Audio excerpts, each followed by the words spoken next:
सर्दी हमारा पसंदीदा मौसम है। शायद ये ज्यादातर लोगों के लिए समान है।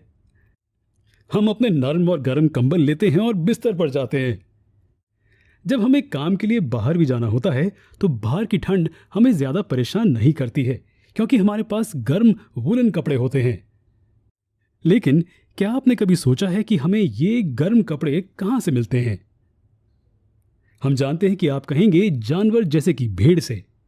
ये सच है, लेकिन क्या सिर्फ भेड़ ही हमें वूल देती है?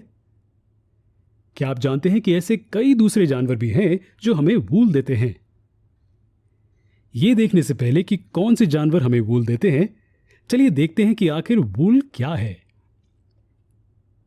वूल को डिस्क्राइब करने के दो तरीके हैं। जब वो जानवर के शरीर पर मौजूद होते हैं तो हम कह सकते हैं कि वूल लंबे घने बाल होते हैं, और जब हम इसे शेयर कर लेते हैं, शेयरिंग का मतलब है उसे जानवर के शरीर से निकालना, तो ये हमारे लिए फाइबर बन जाते हैं। ऐसे कई फाइबर्स को यार्न्स में बदला जाता है और उन्हें फैब्रिक में बुना जाता है।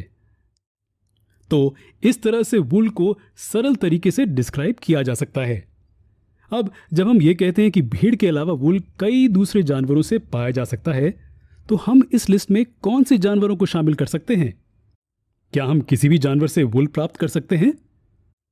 जी नहीं, वूल वो जानवरों के शरीर का एक हिस्सा है जो ठंड वाली जगहों में पाए जाते हैं।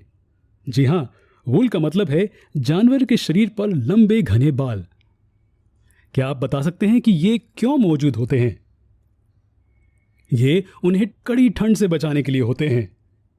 ये बाल जानवरों को ठंडे तापमान से बचाते हैं, जैसे स्वेटर्स हमें सर्दियों के समय में गर्माहट देते हैं। इस कारण सिर्फ वो जानवर जो ठंडे हैबिटेट को बिलोंग करते हैं हमें वूल देते हैं। चलिए देखते हैं कौन से जानवर इस कैटेगरी में शामिल किए जा सकते हैं। जानवर जैसे कि याक, अंगोरा बकरियां, अंगोरा खरगोश, अल्पाका और कई दूसरे जानवरों से नरम और अच्छी क्वालिटी के वूल प्राप्त किए जा सकते हैं। तो क्या सभी जानवर हमें बेहतरीन क्वालिटी के वूल देते हैं? जी नहीं, कभी कभी बहुत से इश्यूज जैसे कि मैल न्यूट्रिशन या बीमारी या फिर दूसरे एनवायरमेंटल फैक्टर्स के कारण वूल की क्वालिटी प्रभावित हो सकती है। तो ऐसे केसेस में हम क्या करेंगे? खैर, इस केस में एक साइंटिफिक प्रोसीजर यूज किया जाता है जिसे सिलेक्टिव ब्रीडिंग कहते हैं। सिलेक्टिव ब्रीडिंग से हमारा क्या मतलब है? क्या हम इस प्रोसेस के बारे में जानते हैं? चलिए देखते हैं। ब्रीडिंग का मतलब है रिप्रोड्यूस करना या फिर ऑफस्प्रिंग को जन्म देना। और सिलेक्टिव का क्या मतलब है? इसका मतलब है सबसे बेहतर चुनना। तो सिलेक्टिव ब्रीडिंग के केस में सबसे बेहतर वूल वाले जानवरों को चुना जाता है और उन्हें ब्रीड किया जाता है। हम जानते हैं कि पेरेंट्स के कैरेक्टर्स अपने ऑफस्प्रिंग में पास होते हैं, तो ये ऐसे ऑफस्प्रिंग्स को जन्म देंगे जिनके पास बेहतर क्वालिटी की वूल होगी। तो इस तरह से सिलेक्टिव ब्रीडिंग टेक्निक में पेरेंट्स के बीच रिप्रोडक्शन इन्वॉल्व होता है, जो अपने बेस्ट कैरेक्टर्स अपने ऑफस्प्रिंग्स को देंगे। ये सभी कैरेक्टर्स को पास करते हैं, लेकिन क्योंकि हम हाई क्वालिटी वूल के साथ पेरेंट्स को चुनते हैं तो ऑफस्प्रिंग्स के पास भी सेम ही होगा।